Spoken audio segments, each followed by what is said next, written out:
Geosiyosat 21-asrning eng murakkab shaxmat taxtasi. Uning siri donalarni bir maqsad sari harakatlantira olgan tafakkurda. Shaxmatda ba'zan bitta to'g'ri yurish butun o'yinning taqdirini o'zgartiradi. O'zbekiston uchun ochiq va pragmatik tashqi siyosat ana shunday strategik yurish bo'ldi.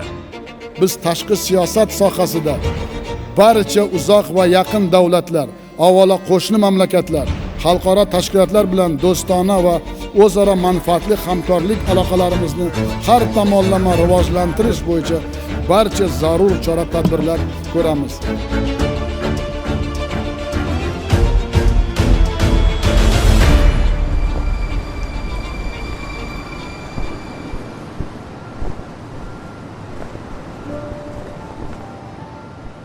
O'zbek diplomatiyasini, o'zbek tashqi siyosatini batamom xarakteri ham, mazmuni ham yangilandi.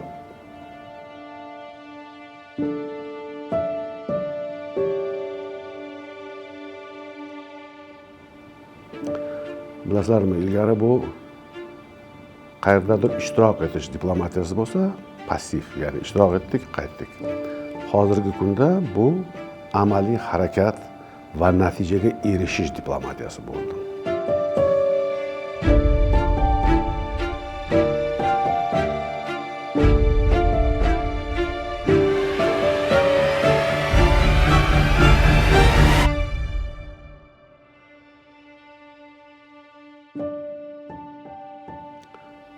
Eski diplomatiyamiz endi o'z vaqtida kerak bo'lgan masalalarni hal qilgan, davlatchilikni barpo etish, o'zbek diplomatiyasini asoslarini yaratish. Lekin shu 16-yilga kelib ko'p yo'nalishlarda yoki inqiroz bo'sag'asida, yoki inqirozga uchragan bo'lgan bizning diplomatiyamizda. Atrof tevaragimizdagi qo'shni davlatlarimiz bo'lgan munosabatlar nihoyatda murakkab, har bittasidan alohida. Sabablari har xil bo'lgan, lekin shu muammolarni, nizolarni yechib bila olmagan o'zbek diplomatiyasi aksincha yo'llarni bekitib, chegaralarni minalashtirib, savdoni to'xtatib, afsuski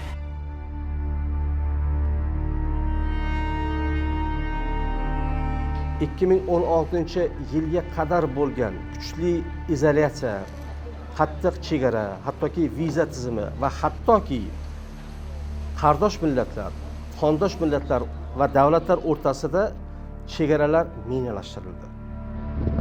Вот люди, которые ждут свою очередь.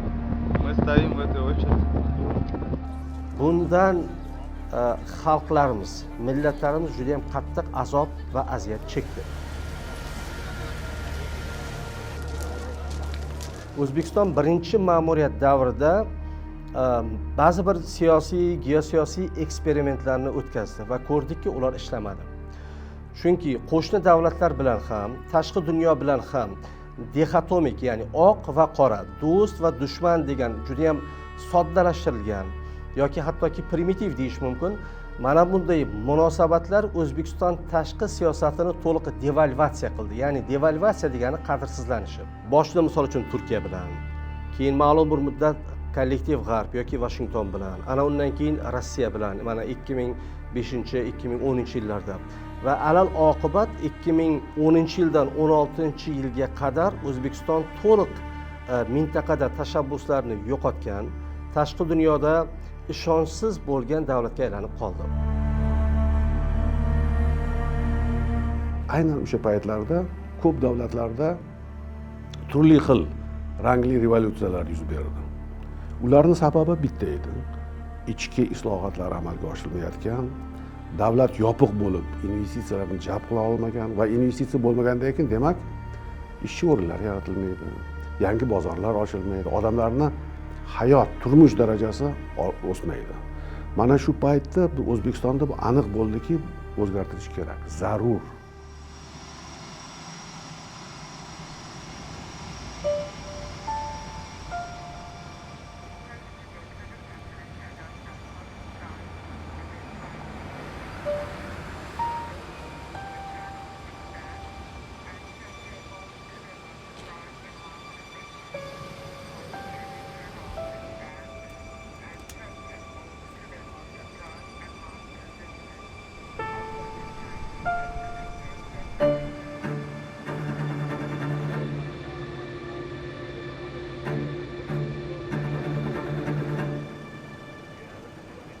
so'nggi yillarda Markaziy Osiyo yaxshi qo'shnichilik, barqarorlik, o'zaro hamkorlik va rivojlanish yo'lidan bormoqda.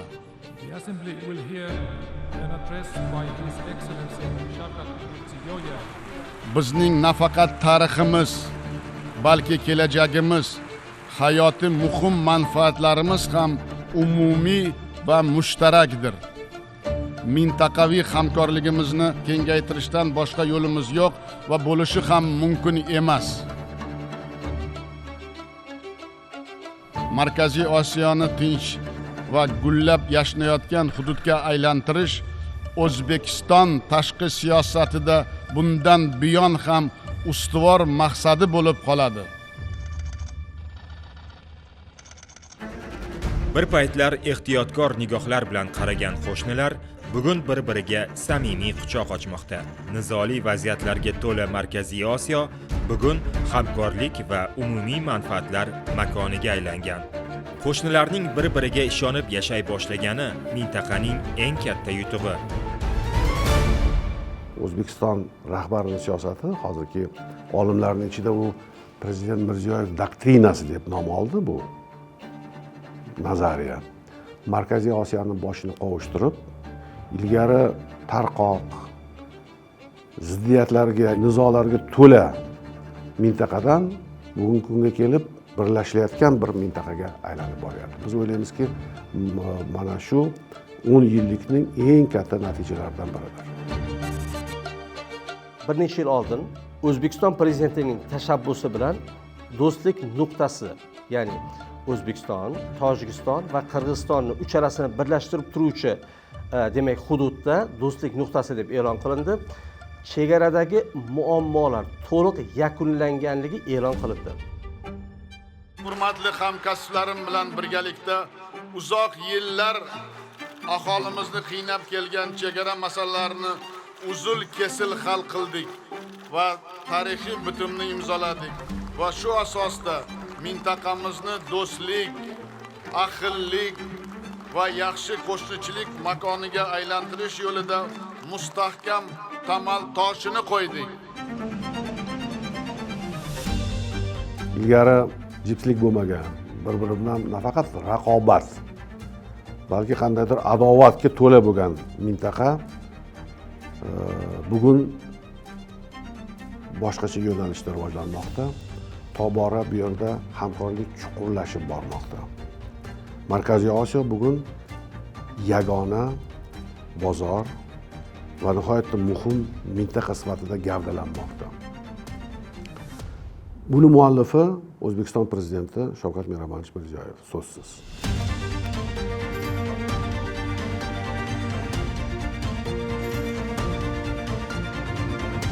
O'tgan yilni agar hisob qiladigan bo'lsak, 1 yil mobaynida 6 ta C5+1 formatidagi uchrashuvlar bo'lib o'tdi.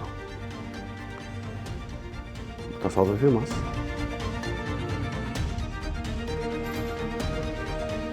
Eng yirik kuchlar.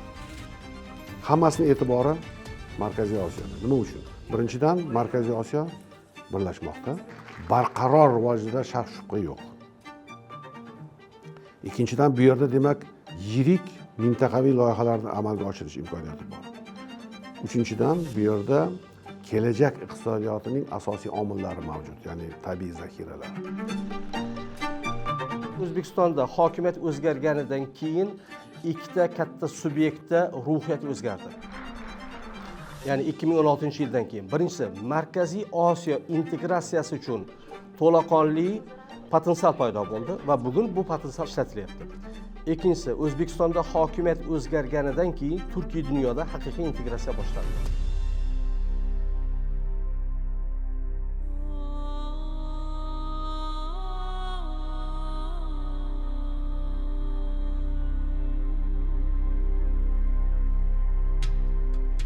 Özbekistan Respublikasını Türk Şurasına üzv olması münasibətilə səmimi qəlbdən təbrik edirəm.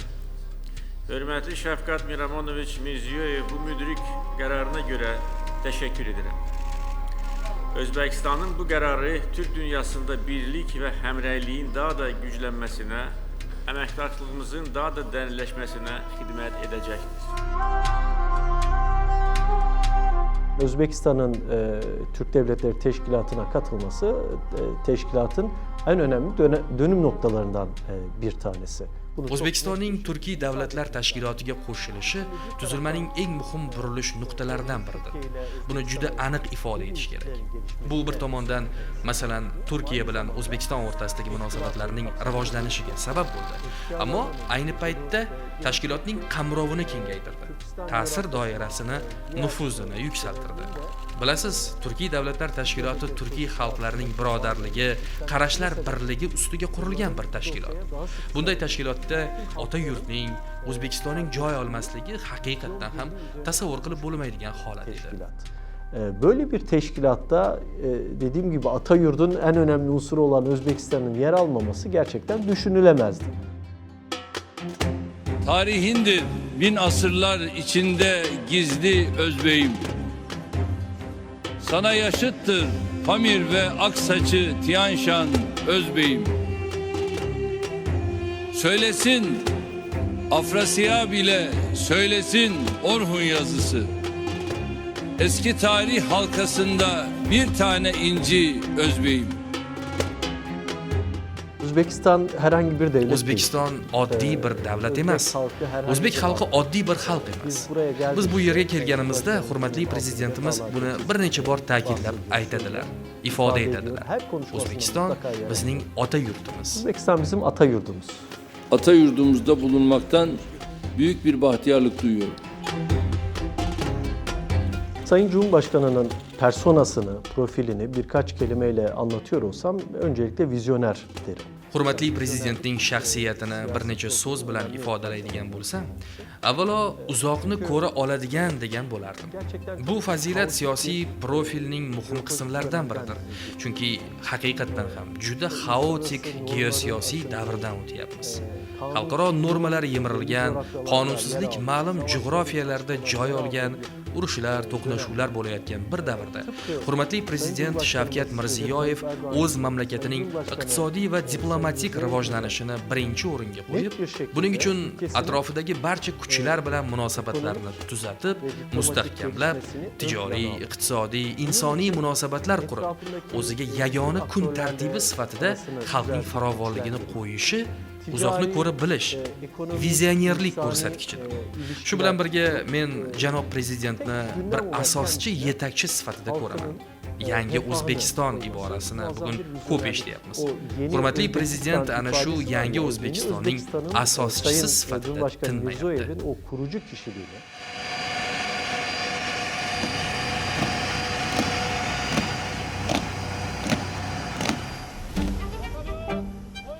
Bugungi geosiyosiy beqarorlik sharoitida eng katta yutuq o'zaro ishonchni saqlab qolish. Ana shu ishonch esa munosabatlarga yangi surat va yangi mazmun bag'ishlaydi. Katta davlat arbobining donoligi va uzoqni ko'ra bilishi nimada? Zero yetakchi munosabatlarning o'sish dinamikasini va uning yuksalish darajasini seza biladi. Hozirgi til bilan aytganda buni trend desa bo'ladi. Zukko lider ana shu trendni o'z vaqtida ko'ra biladi va buni o'z xalqi, o'z mamlakati manfaati uchun ishlatishga harakat qiladi.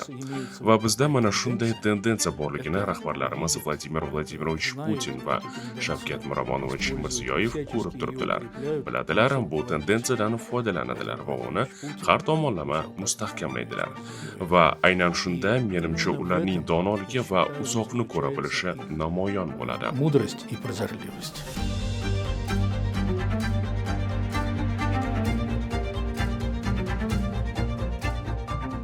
Наш объем торговли Bizning savdo hajmimiz misli ko'rilmagan, taxminan 13 milliard dollarni tashkil etadi.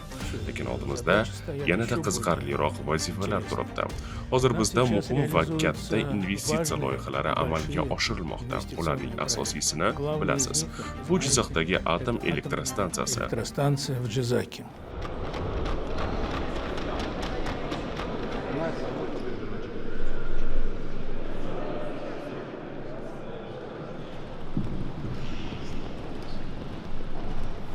Уважаемый Шавкат Миромонович, прошу разрешить запуск строительных работ. Разрешаю. Это очень важный проект для O'zbekistona. Bu O'zbekiston uchun ham, Rossiya uchun ham juda muhim loyiha va ehtimol butun Markaziy Osiyo mintaqasi uchun ham. Chunki bu stansiya ishga tushgach, respublikaning butun generatsiyasining kamida 10%ni beradi. Bundan tashqari, ta'lim yo'nalishida ham jadal almashinuv ketmoqda. O'zbekistonda Rossiya oliy o'quv yurtlarining 15 ta filiali mavjud. Bu kelajak uchun katta poydevor. Shunday qilib, mana shu barcha faktlar ikki tomonlama munosabatlarimizning misli ko'rilmagan rivojlanishidan dalolat beradi. Oldinga qarash, odamlarni ortidan ergashtirish va bajarilishi haqiqatdan ham mamlakat rivojiga xizmat qiladigan katta maqsadlarni qo'yish davlat yetakchisi aynan shunday strategiya bilan harakat qilishi lozim. Shavkat Mirziyoyev aynan shunday qilmoqda va odamlar buni ko'rib turibdi. Odamlar buni his qilmoqda. Odamlar unga intilmoqda va ochig'ini aytsam, bularning barchasini ko'rib, men undan ham o'rganaman. Я у него учусь.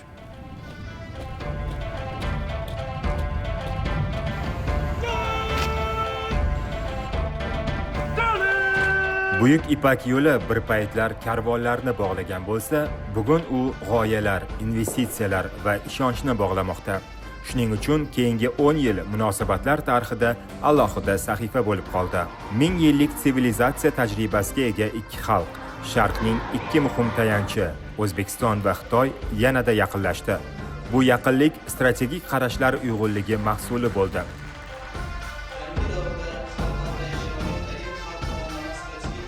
В последние годы лидеры Китая и Узбекистана часто и тепло общались. So'nggi yillarda Xitoy va O'zbekiston yetakchilari tez-tez va samimiy muloqotda bo'lishdi. Ularni ikki yaqin do'st deb atash mumkin. Shu vaqt mobaynida ko'plab yorqin va unutilmas voqealar yuz berdi. Ikki yetakchi Xitoy va O'zbekiston o'rtasidagi munosabatlarni yangi tarixiy bosqichga, har tomonlama strategik sheriklikning yangi davriga ko'tardilar. Muhtaram Prezident, sizning rahbarligingizda O'zbekiston milliy manfaatlarga to'la javob beradigan yangi taraqqiyot yo'lini topdi. Mamlakat iqtisodiyoti jadal rivojlanmoqda. Jamiyatda tinchlik va osoyishtalik hukm surmoqda. O'zbekistonning xalqaro maydondagi nufuzi tobora ortib bormoqda. Do'st va yaqin qo'shni sifatida Xitoy xalqi bu o'zgarishlardan chin dildan xursand. 2022-yil pandemiyadan keyin bir-biridan uzoqlashgan dunyo yana bir davra atrofida, aynan Samarqandda jam bo'ldi. Shanxay hamkorlik tashkiloti Sharq va G'arb, Shimol va Janub manfaatlari tutashadigan muhim muloqot platformasiga aylandi. Samarqand sammiti esa O'zbekistonning mintaqa siyosatidagi o'rnini mustahkamlab, mamlakatni konstruktiv tashabbuslar markazi sifatida namoyon qildi. Великая страна, цивилизация великого шелкового пути обретает новый современный облик. Buyuk Ipak yo'li sivilizatsiyasining beshigi bo'lgan ushbu ulkan yurt zamonaviy qiyofaga ega bo'lmoqda. Mamlakat iqtisodiyoti jadal sur'atlar bilan rivojlanib boryapti. Yalpi ichki mahsulot o'sishi nafaqat Markaziy Osiyoda, balki butun Yevrosiyo mintaqasida ham eng yuqori ko'rsatkichlardan biri bo'lib qolmoqda. Ta'kidlash joizki, so'nggi yillarda O'zbekiston butun dunyo mamlakatlari bilan do'stona aloqalarni faol rivojlantirib kelmoqda. Uning xalqaro va mintaqaviy nufuzi tobora ortib bormoqda. Nazarimda bugun qaysi mamlakat elchisi bilan muloqotda bo'lmang, ularning barchasi Prezident Shavkat Mirziyoyevning Markaziy Osiyo mamlakatlari birdamligini mustahkamlash va mintaqaning barqaror rivojlanishini ta'minlash yo'lida tarixiy hissa qo'shganini albatta alohida tilga oladi. O'zbekiston bugun Birlashgan Millatlar Tashkiloti, Shanxay hamkorlik tashkiloti va boshqa ko'p tomonlama platformalarda bir qator muhim tashabbus va takliflarni ilgari suryapti. Ular xalqaro hamjamiyat tomonidan keng qo'llab-quvvatlanib, yuqori baholanmoqda. Международного сообщества.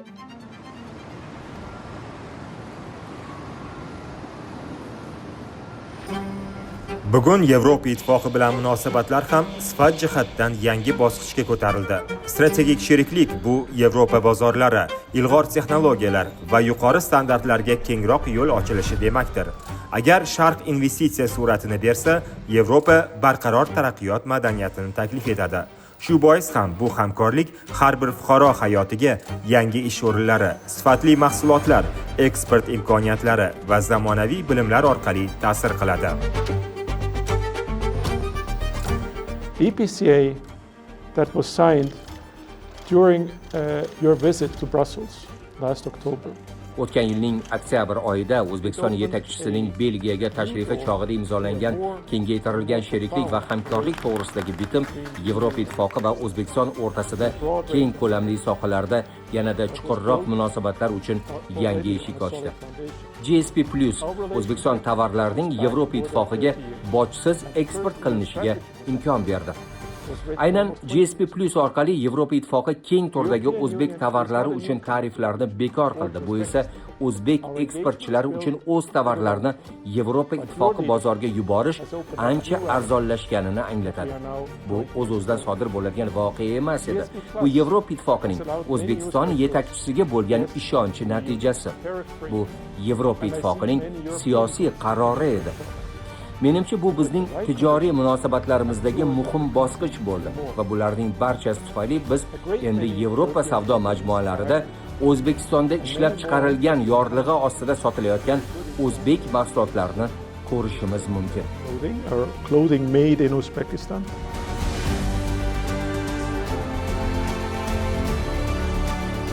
The opening of Uzbekistan that President Mirziyoyev has driven.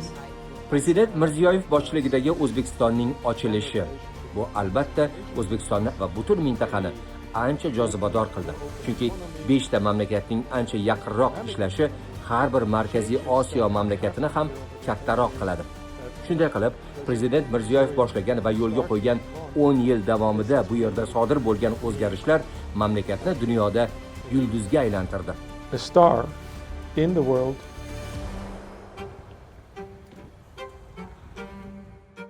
The advice that President Mirziyoyev gave me during our first meeting was to visit all the regions of Uzbekistan. Prezident Mirziyoyev bilan birinchi uchrashuvimizda O'zbekistonning barcha viloyatlariga borib ko'ring, imkoniyatlar bilan tanishing deb maslahat bergan edim va men bu maslahatga amal qilishga harakat qildim.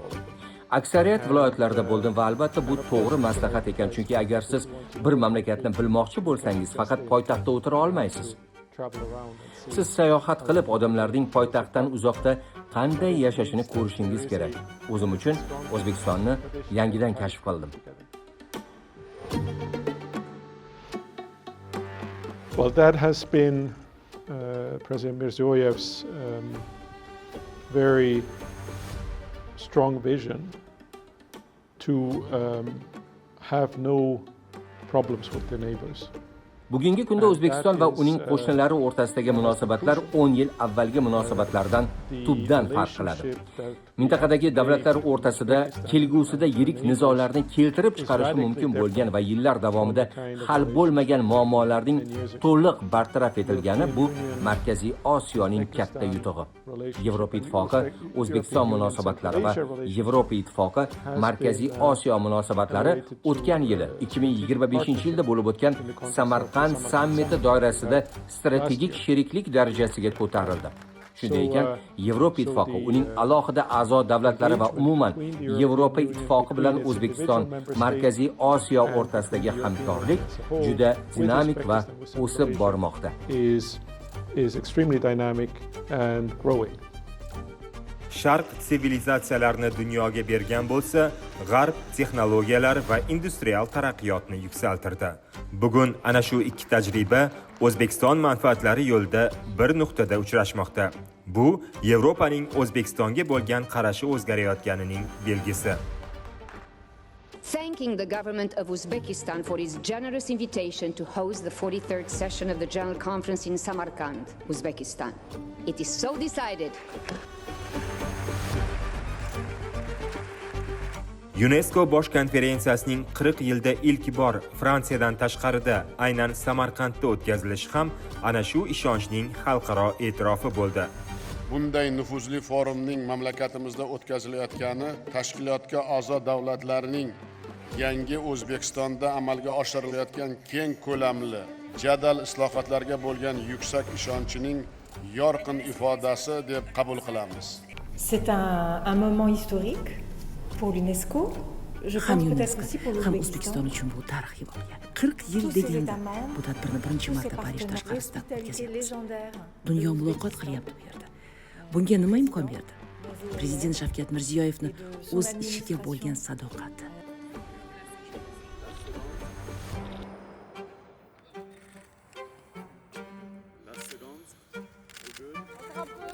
Thank you. Rahmat.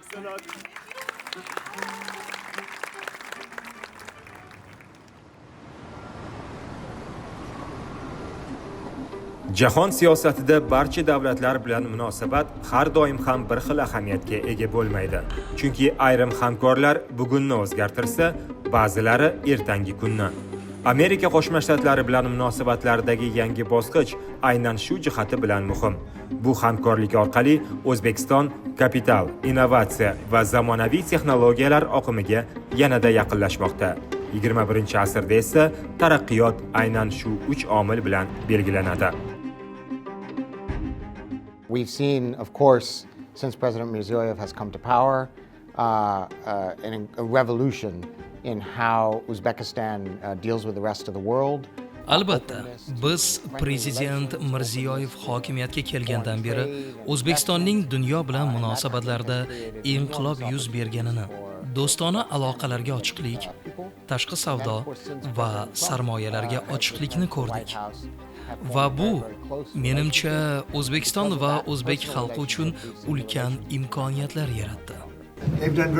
O'zbekiston prezidenti bilan uchrashish men uchun katta sharaf. U juda katta hurmatga sazovor inson. Eng muhimi, bugun O'zbekiston juda yaxshi natijalarga erishmoqda va mamlakat juda yaxshi yetakchiga ega. Uzbekistan is critical to the United States. We see Uzbekistan as our key partner here in Central Asia. O'zbekiston Amerika Qo'shma Shtatlari uchun o'ta muhim. Biz O'zbekistonni Markaziy Osiyodagi asosiy hamkorimiz deb bilamiz. Ham iqtisodiy hamkor, eng katta aholiga ega, mintaqaning markazida joylashgan va ulkan inson kapitaliga ega mamlakat. O'zbekistonning nafaqat Markaziy Osiyoda, balki butun dunyoda yetakchilik rolini o'ynayotganini ko'ryapmiz. We're working on projects that will help connect Central Asia to the rest of the world, including Biz Markaziy Osiyoni dunyoning qolgan qismi bilan bog'lashga yordam beradigan loyihalar ustida ishlayapmiz. Jumladan, tinchlik va farovonlik uchun Tramp yo'lagi va Transkaspiy yo'lagi. Menimcha, bu O'zbekiston va Markaziy Osiyoni jahon bozorlariga yanada yaqinroq bog'laydi. Rasmiy Toshkent bilan mamlakatning Jahon savdo tashkilotiga a'zo bo'lish istaklari borasida birgalikda ishlayapmiz. O'ylaymanki, bu ham butun dunyodagi kompaniyalar, mamlakatlar va investorlarga O'zbekiston biznes uchun ochiq ekanligi haqida signal beradi. Va bunday biznesni Markaziy Osiyoga jalb qilish nafaqat O'zbekiston uchun, balki butun mintaqa uchun foydali bo'ladi. President Mirziyoyev of Uzbekistan, there he is, and a friend of mine. Your country is doing great, you're doing great, and just no problems. Every time I see him, nope, we're doing good, no problem. President Mirziyoyev was invited by President Trump to Prezident Shavkat Mirziyoyevni Prezident Trump Shveysariyaga tinchlik kengashining ta'sis yig'ilishiga taklif qilgandi. Va AQSh prezidentining Janubiy va Markaziy Osiyo bo'yicha maxsus elchisi Sergio Gorning menga aytishicha, Prezident Trump unga o'sha yig'ilish paytida SMS xabar yuborgan ekan. Xabarda shunday deyilgandi: Men Shveysariyada ushbu anjumanda Prezident Shavkat Mirziyoyevni yana ko'rganimdan juda xursand bo'ldim, deya qayd etilgandi. Buning o'ziyoq Oq uy rahbarining O'zbekistonga munosabati qandayligini ifodalaydi.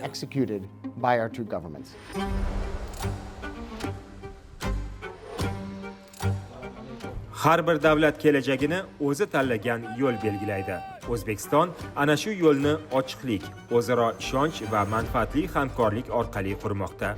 Bugun mamlakat Sharq bilan G'arbni, Shimol bilan Janubni birlashtirayotgan muloqot maydoniga aylangan. Bu tashqi siyosatning eng katta natijasi. Insoniyat tarixida eng murakkab davrdan kechyapmiz. Murakkab davr ulug' arboblarni yaratadi. Ulug' arboblar tinch osoyishta davrda o'zini ko'rsata olmaydi.